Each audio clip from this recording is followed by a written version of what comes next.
The next panel will be on the game changer making in gaming, branding and attractive proposition. We have Mr. Girish Menon, who will be moderating this session. He is a Chief Strategy Officer at JetSynthesys, and he has over 25 years of experience in merger and acquisition, strategy consulting, in specializing in media, digital gaming, and consumer internet sector. May I request Mr. Girish Menon to be on the stage, please? And I would also request him to please introduce his panelists.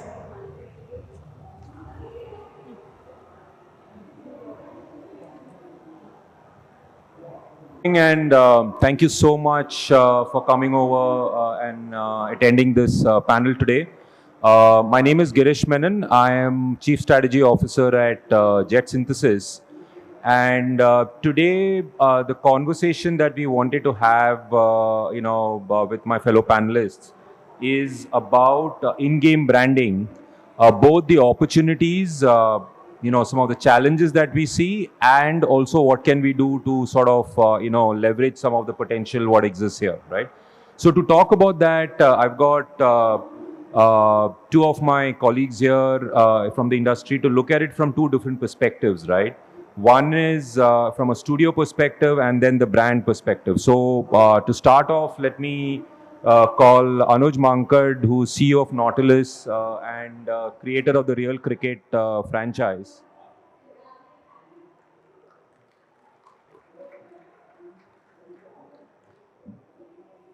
I've also got Deepraj Hegde with me. He is Chief of Customer Services at Ethinos.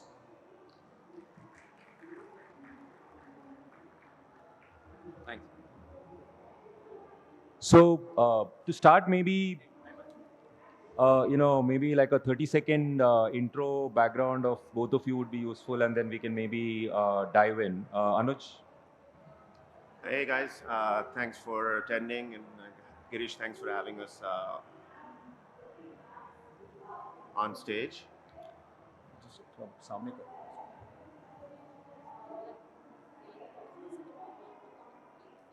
Sure.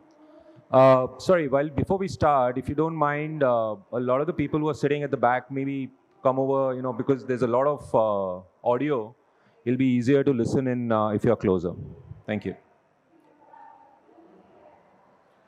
So hey guys, I'm Anuj Mankar. I've been CEO of Nautilus since 2013. I'm also the creator of the Real Cricket franchise, which is one of the top mobile cricket gaming franchises in the world. Happy to be here and sort of be part of this panel. Handing it over to my fellow panelists. Hello everyone, my name is Deepraj. Been in the industry for close to 15 years now. I head the customer success practice for Ethinos. I think, being a part of branding for a very long time, and I think when Girish asked to be a part of this, I think it was an honor to be here, have a discussion with the fellow contestants, as well as a very different genre game here. So yeah, super excited. Yeah. Great. Thanks so much, Anuj and Deepraj. So, let me spend a couple of minutes laying down some context to this conversation, right?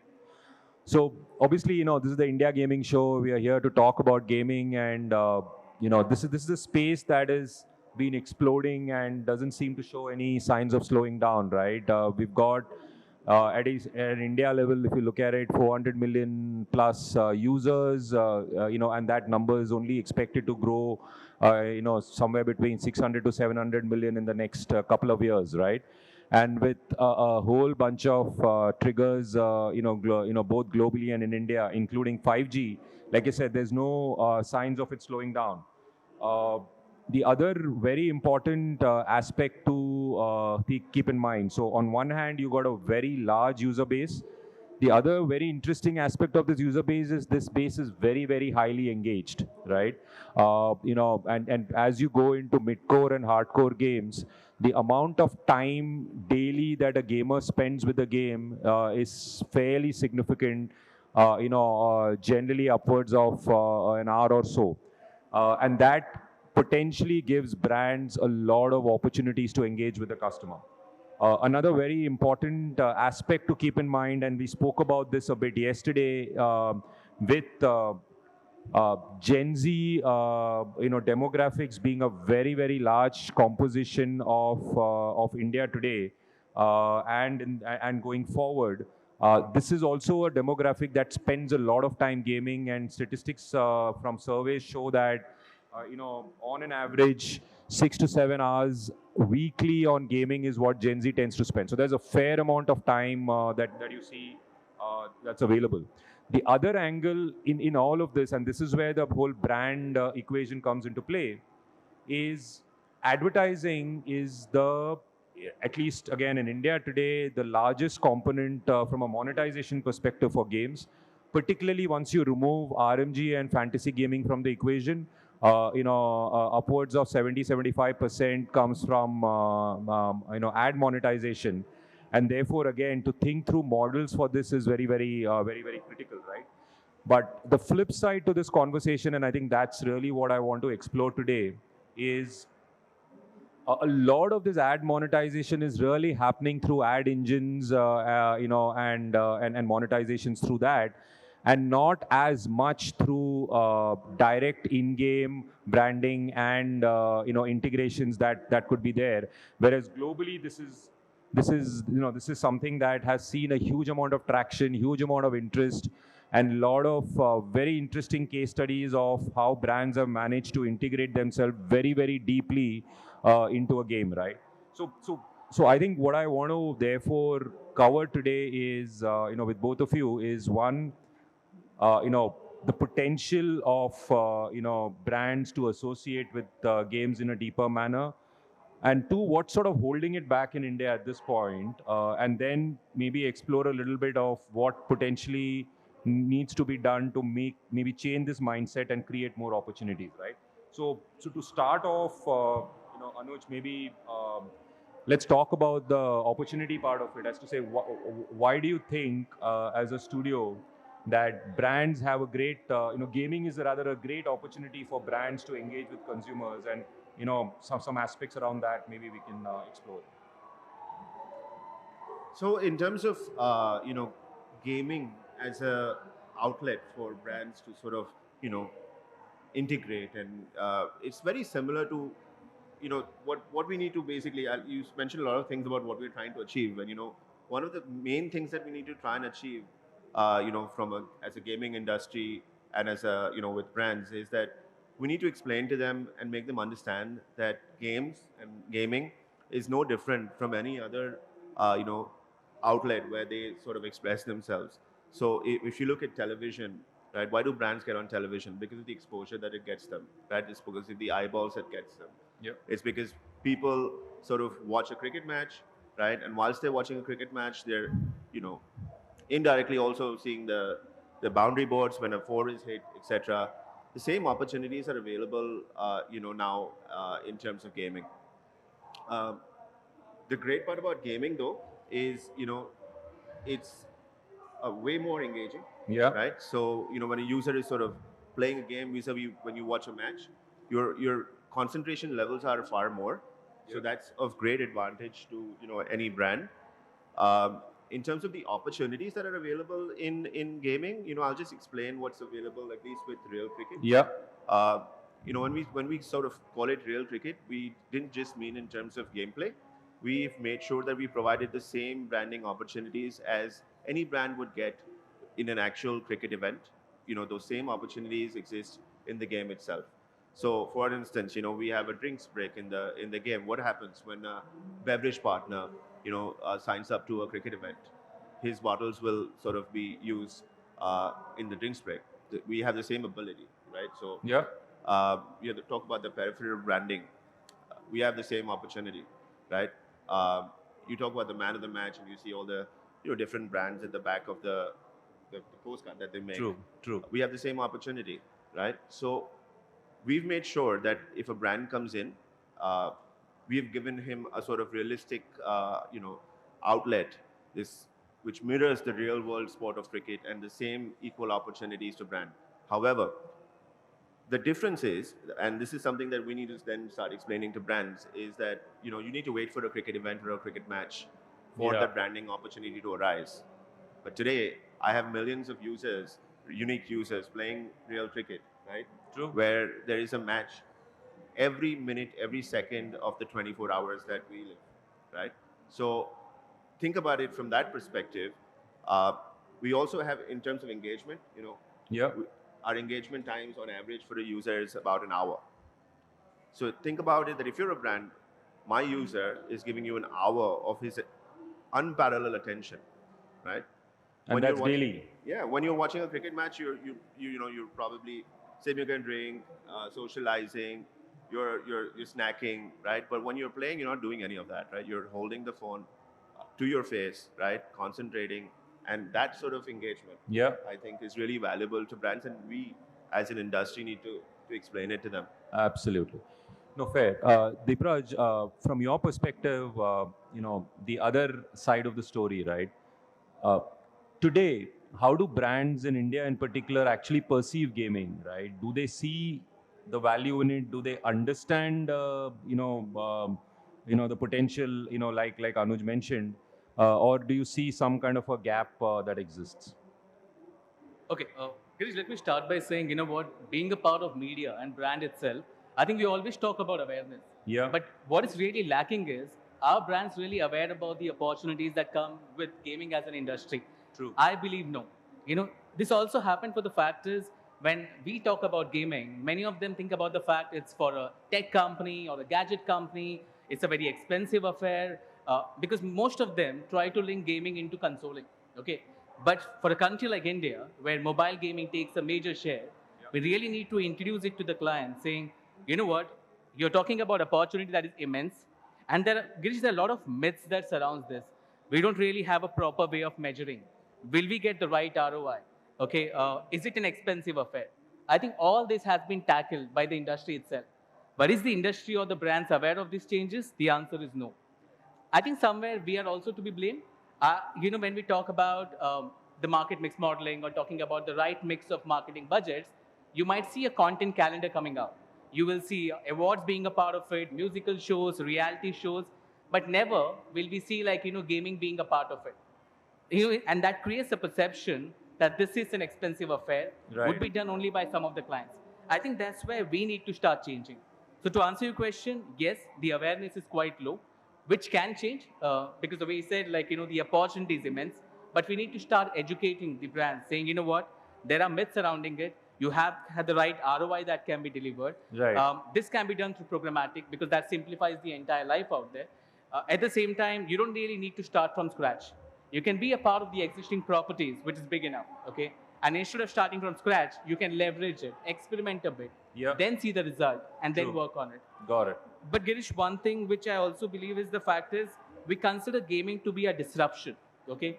Where I personally believe it's not a one-time affair. This is something which needs to be a part of the brand strategy in itself. Yeah. And once they are a part of it, they need to ensure, they need to consistently, enter that space and see to it how the industry benefits back. Yeah. No, it's a very interesting point, and at least, and maybe you can give your thoughts on this. One of the hypotheses that I've at least seen when it comes to talking to brands around gaming is what I call the digital overhang, right? Because if you really think about it, brands have been for decades doing TV and print and so on, and somewhere in 2015 onwards, they started looking at digital, and even then, digital was always step motherly treatment, and now it's become fully mainstream, right? But it's taken a huge leap of faith for them to make that shift. And now, what is, at least I get the impression, and I think that's where partly your measurement aspect comes into play, is that people think of gaming as digital. They club it, and therefore now every game app is being compared with Google and Facebook and saying, oh, I'm getting so many users there. Why are you not giving me the same thing, right?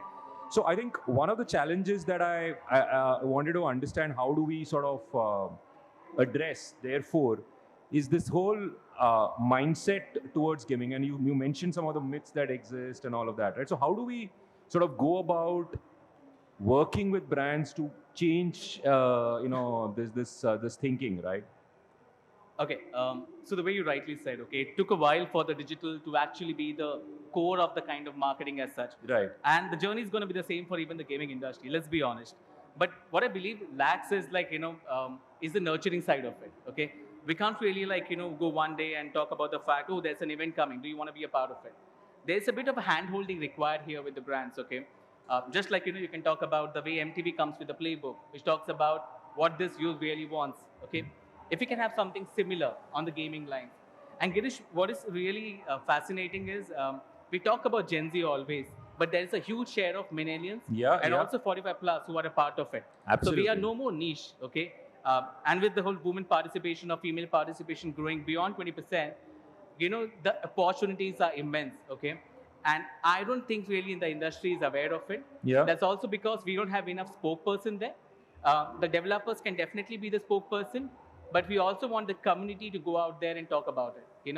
Talk about the associations, talk about what the passion really drives in, and at the end, again, media is always going to be the outcome of media is going to be desirable, like ROI, okay, and with the kind of ad formats available today, it's surprising to talk about things like reward ads as well as like it's about like play ads, and I think this is the come of the stuff that really would fascinate a marketeer. But is the awareness that high? Slightly debatable out here. But yes, a regular outcomes, a regular playbook can definitely bring about this change. Fair points. Actually, I think that sort of is very much in line with some of the stuff that we are seeing on the ground, right? And Anuj, maybe you can elaborate it from a studio perspective, right? That when you are talking to brands, what are the kind of challenges, responses that you are getting, right?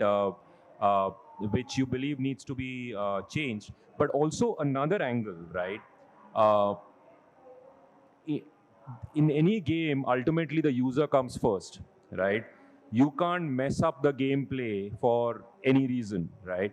So in that context, how do you really balance a brand's needs with the gameplay and the game experience also? So maybe both those aspects. So to the first one, right? In terms of challenges, fortunately, I've the first brand deal that I cracked directly was in 2014, right? It was considerably large brand. Um, Now we went there. We just started off the company in 2013, so it was 1 year through, and we built our product, and we went there, um, like little kids into the conference room with the CMO of the brand there, and we started talking about the branding opportunity, and what we found that you know he was not even aware that such an opportunity sort of exists. We had to educate him, but he was kind enough to give us about 4 to 5, time slots and different days where we managed to do that, and that opportunity sort of converted, and it got renewed every year as long as he was in charge. Right. And then the moment he moved out and the new person came, right, we tried to do the same, but obviously he didn't give us the same amount of time, and that opportunity got closed down. So what I'm trying to say here is to, what Devraj was saying earlier as well, if you're able to sort of educate the brand and sort of explain to them, I think this is something that would work for them. We've done, subsequently we've done branding deals with, likes of Baskin Robbins. So, there are brands that have come in who sort of bought into it and who have renewed multiple years. So what does that say to us? That when a brand renews, it means that whatever you've offered them, right, made sense to them. True. So that's testimony to the fact that if they understand it, they'll do it, right? But then they need to understand it, and how many of them are willing to give us a chance, Right. right? That everyone's time is valuable. They've got their budget set in place. They've got their KPIs to meet and their targets to meet. And amongst all of this, right? For them, this is an experiment as of now. Some brands will do it, some brands won't do it, depending on where they are in their life cycle. So that's the first part. Now, in terms of the other failures that we sort of met with, is sometimes a brand will give us the time and will ask for things that will basically blow up the sanctity of the game, which is what you were mentioning. Right. And whilst we as the gatekeepers, as publishers of the game, will put a stop to it. Sometimes even turning down a pretty lucrative deal, right? We'll have to do that because if we don't do that, Yeah. the guys at the marketing level, unfortunately, of a brand who's not into gaming will not understand what he's asking for and what is going to sort of compromise. So we as gatekeepers have to do that. Now that has a negative impact on this whole narrative because Yeah. I'm turning down branding opportunities, which if I took on, maybe they will renew the next year and then they will talk to their fellow colleagues within their circles, and we'll get more brands interested, right? True.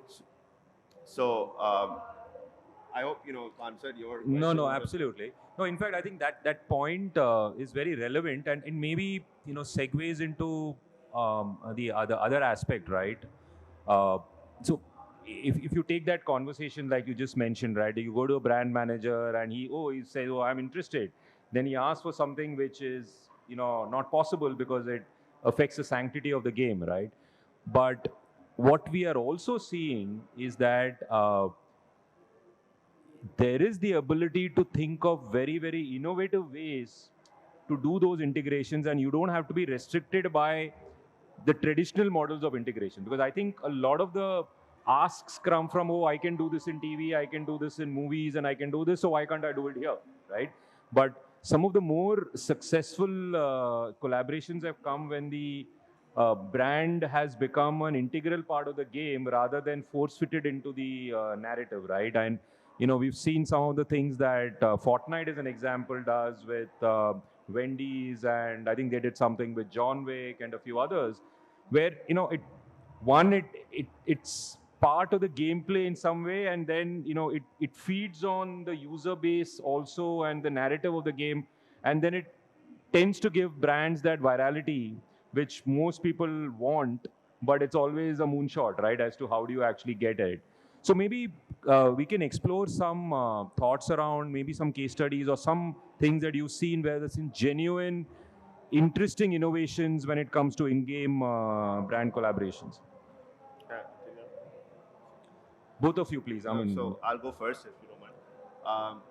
So when we talk about in gaming, we always talk about product market fit. Yeah. Right. And I think somewhere we need to start talking about brand product fit.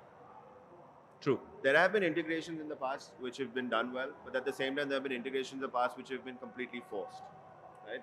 There's a FPS game. I remember one of India's first FPS games. I'm not going to name any of them, but there was this guy going around the room shooting, right? And then out of nowhere, there's just a can of Pepsi, right, or a banner of Pepsi, right? I mean, makes no sense, right? You're playing a game like Doom. It was similar to that, and there's just Pepsi all over the place. So that's a force fit, right? That sort of integration is never going to make sense for the developer. Maybe it'll make sense because you'll still get some, True. some commercials out of it. But from a brand perspective, it'll make absolutely no sense. However, then there are some which merit. There are cases of merit. Like for instance, there are these.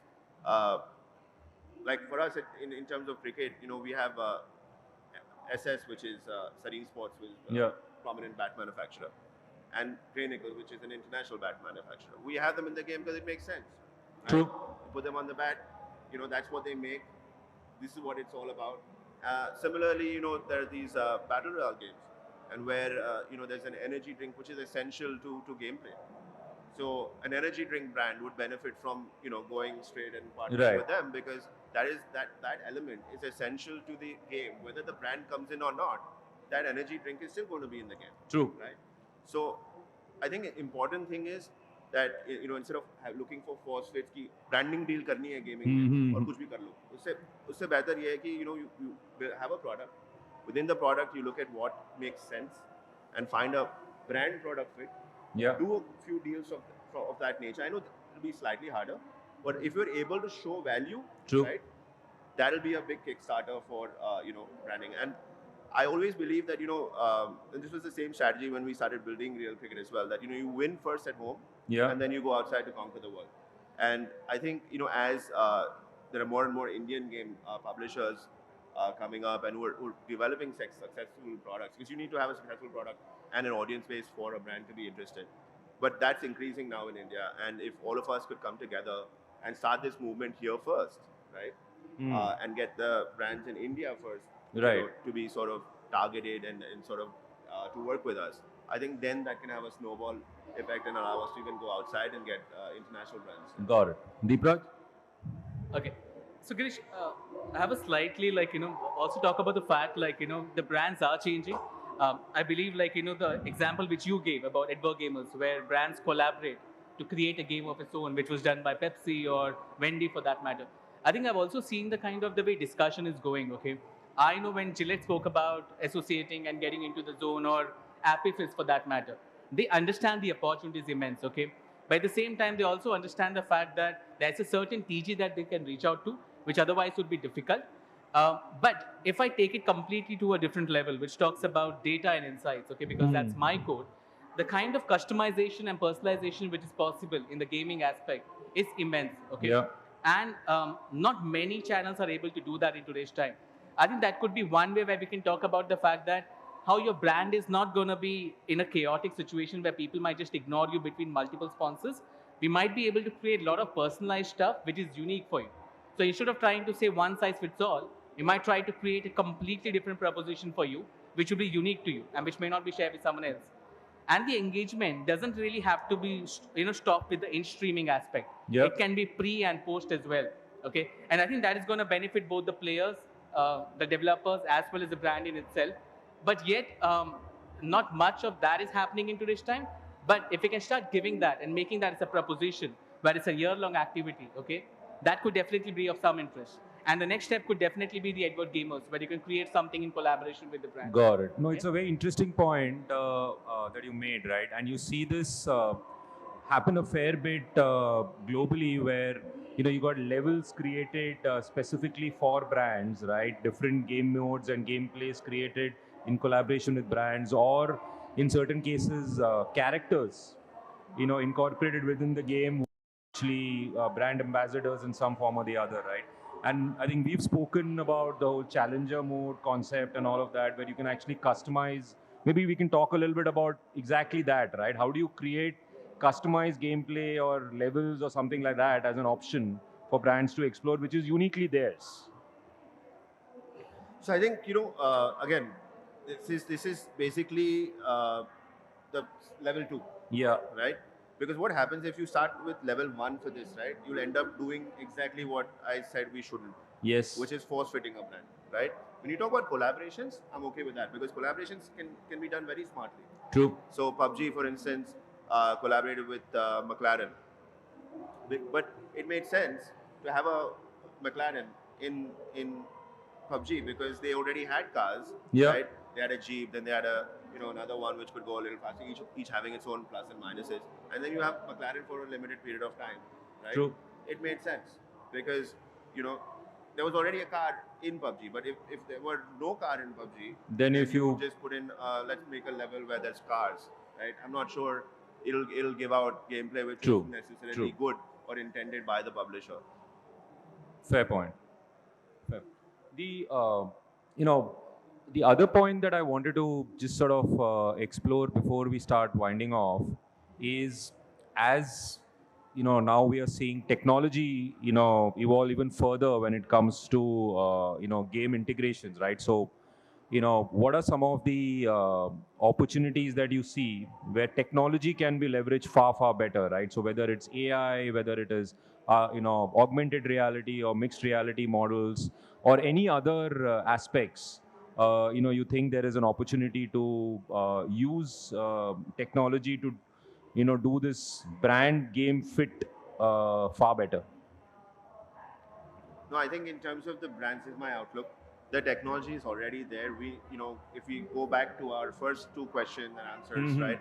It was about us trying to sort of engage with the brand and sort of explain to them what is already possible. I think we can start there, going into AI and well, AR has some really fantastic cases. Yeah. Which I remember when IKEA made an app, right? And it had their basic catalog, right? And you were able to place it in your house. True. I mean, that was wonderful. But Yeah. Again, that was IKEA doing It made for sense. their own, Yeah. own thing, right? But I wouldn't imagine you do that in a game. But if I think to start with, just the existing technology that's available, placing a brand, giving them time in front of your audience, right? Having your users engage with their brand, right? I think that just makes sense. And certain places, it also can work the other way.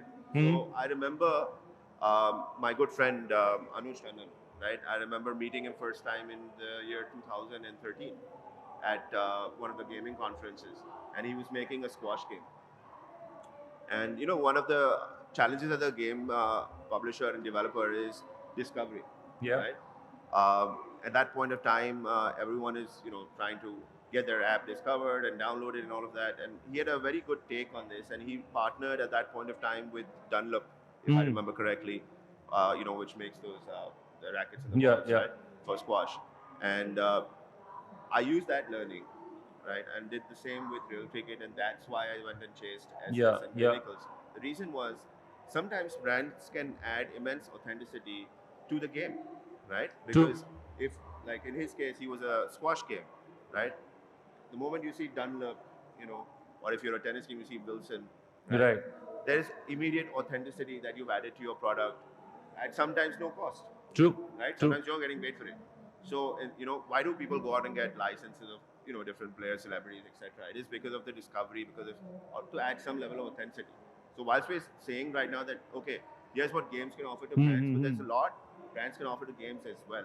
Right? Got it. It all depends on where you are and True. what stage you are. True. Fair point. Deepraj? Okay, I love this question. I'll tell you what. The more the technology is becoming a part of the gaming industry, I think that's definitely going to be a boon for this industry itself. Imagine with people being comfortable with AR and VR, and as we all say, customer is the king at the end of the day, right?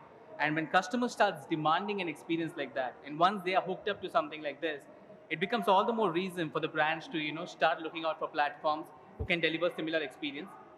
Without really investing on the entire hardware and the software. Got it. And that's where I believe the gaming can play quite a crucial role. Got it. Other thing is, I believe the whole thing about the blockchain, talking about the kind of safety aspect when it comes to payments being done.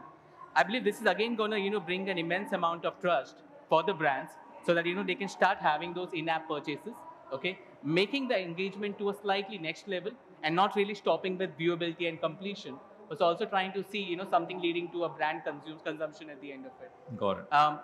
And I like the fact when he spoke about the new hardwares which are being introduced. I think for many, which may not be really true, the gaming also is linked a lot to being a bit of laziness aspect, which is in the mindset. But with fitness bringing into or making its role in the gaming industry itself, the perception or the misconception for that matter is definitely going to change. And we are able to emerge gaming in a much bigger way that caters to the larger audience. Fair point.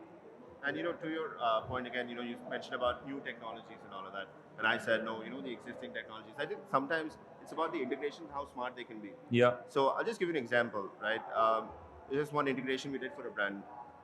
So you have a loading bar in a game. Most games have a loading bar, right? Yeah. And it takes certain amount of time to sort of complete.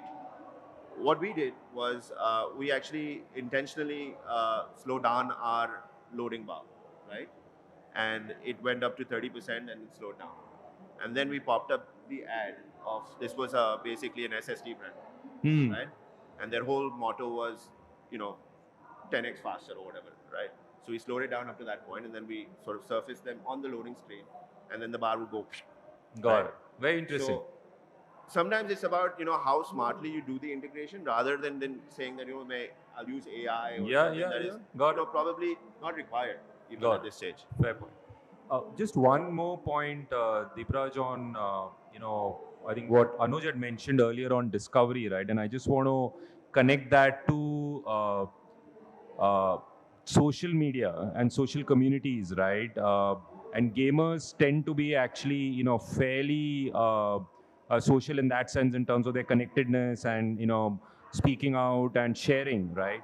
How is there an opportunity for brands to actually use that both for virality and discovery and building their presence? Girish, to be honest, brands had already started recognizing this. I believe there are a lot of discussions that's happening around the gamers are actually a part of the right influencer combinations that we recommend in today's time. And also the kind of impact that we're going to draw here is going to be immense. And to be honest, brands are definitely recognizing it. Okay. Got it. But also at the same time, we also need to understand that the value add that the gamers bring on table, because the kind of audience and the subscribers and followers that they have are immense loyal to them, which is not really the case in other category. And the more we try to establish that, that's going to create a significant difference. Okay. Got it. At the same time, I also believe gamer as a community, there's no need to limit them or use them once in a while. They need to be a part of the entire brand strategy throughout the year. And once the brand figures that out, that the contribution they are bringing on table, I would see the adoption is going to be much higher. Got it. Fair point. So, closing remarks. I think I just want to maybe get a sense of what can, and particularly given that you are from an agency perspective, right? What can studios and agencies do together to collaborate to help change this mindset that brands have about gaming, or the myths that they have about gaming? What do you think can be done at a more macro level, right? Not one brand to one brand, more to macro level. What do you think are possibilities that might exist? Okay. So Girish, this is something, it's actually the way I started with. Okay, it's all about nurturing, but nurturing doesn't really mean constantly sending them updates as such. What we really need to do is, if there's an event coming out there, okay, and I'm sure there's a lot of prep that goes behind it. But at the same time, if the agency and the kind of developer can work together to build some proposition which is unique for a category or a client, okay, that could be the first step into the entire journey, because we're trying to tell them what really benefits them. And with the agency, we clearly have an understanding of what is the kind of objective and KPIs they're looking for. If it's a joint pitch, we can do a lot around bringing those things upfront and tell them this is what you're going to achieve at the end of it. So I think the collaboration needs to start between the developers and the agency first before we go to the client, so we can put the best foot forward out there. Fair. Anuj? I think from my perspective, we just need to communicate to them. Most of the brands, according to me, right, their number one agenda is brand recall. At least the ones that go on big media, right? And all we have to say is that now gaming is big enough to be part of that big media, Yeah. right?